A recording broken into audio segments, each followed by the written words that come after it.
hearings. The House Select Committee investigating the Capitol riot says it has one more big name it wants to hear from. The members voted unanimously yesterday to subpoena former U.S. President Donald Trump. He tried to take away the voice of the American people in choosing their president and replace the will of the voters with his will to remain in power. He is the one person at the center of the story of what happened on January 6th. So we want to hear from him. Those in favor will say aye. Aye. Aye. Those opposed is no. In the opinion of the chair, the ayes have it. There are still many questions left to be answered, including whether the former U.S. president will even comply with the subpoena. In any case, Trump is seen as central to what unfolded on January the 6th. Hillary Johnstone is on the story for us this morning. Tell us more about this subpoena, Hillary, if you would, and what the committee is hoping to learn from the man in many ways at the very center of this. Well, Heather, it is expected that they will issue a deadline for Donald Trump to comply in the coming days, but they're seeking key documents from him. They're also wanting him to testify under oath. Of course, it does remain to be seen whether or not that's actually going to happen, especially with those U.S. midterms looming when control of the House of Representatives could switch back to the Republicans. But definitely making it very clear yesterday, you heard that silence there when there was that call for people to vote no. Silence, no one voting no, definitely a unanimous decision there to compel him to testify. Now, of course, there have been others who have been close to Donald Trump, including Steve Bannon, who have not followed orders to testify in front of this select committee. In fact, he's expected to be sentenced in the coming days after he was found guilty in July of criminal contempt of Congress. So definitely a precedent here to ignore these actions. But we did hear from Donald Trump on his social media platform, Truth Social, with his reaction to this, saying, why did they wait till the very end to ask him to testify, calling the committee a total bust. But the other thing that happened yesterday was we saw all of this never-before-seen footage, sort of giving you a fly-on-the-wall perspective of what it was like when some of those key members of Congress were rushed to that undisclosed location for their security. And all of this coming thanks to Nancy Pelosi, the House Speaker's daughter, who's actually a documentary filmmaker. Cameras were rolling, and we got a look at what was happening in those key minutes, in those key hours while the Capitol was under siege. Here's a little bit of what we saw.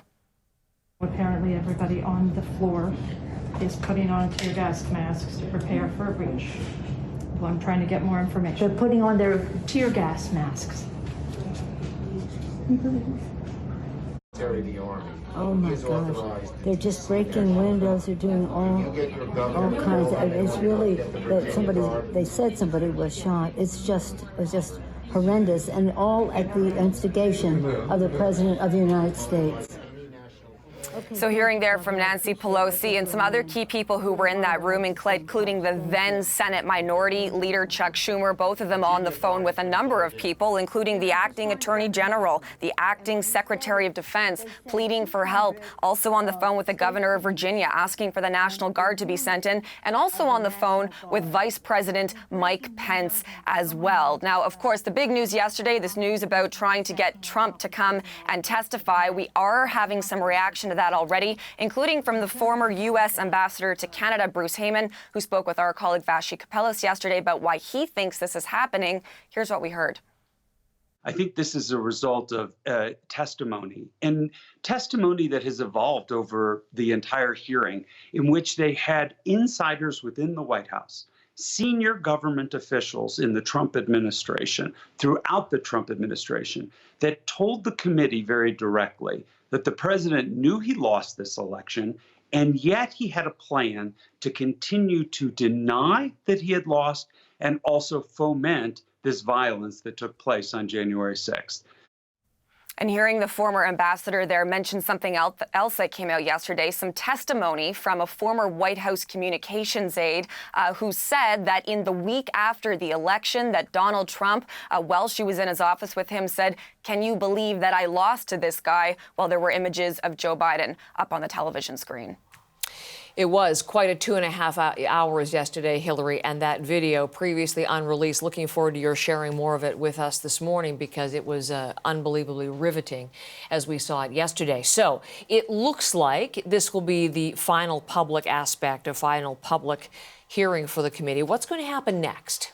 So the committee's mandate, really, the whole purpose here is for them to deliver a final report, which is expected to come out in December. But the clock is ticking, like I said, both with this subpoena for Trump and also to see what happens next, because these U.S. midterm elections coming up in November, could return control of the House of Representatives to the Republicans, at which point this whole committee could just dissolve anyways. It might not continue. So definitely the clock is ticking here. Whether or not Americans are going to absorb what they're seeing, of course, that is also something that remains to be seen. Donald Trump has, of course, also hinted that he might run in the 2024 presidential elections as well. Also waiting to hear more from the U.S. Justice Department about what's going to happen next with their investigation. So a number of questions here about where all of this is going to lead.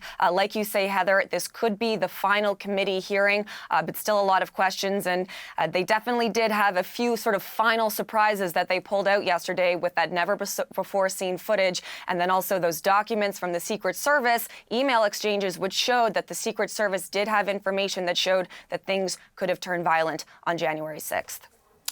Hillary, thank you very much. There's Hillary Johnstone from Ottawa.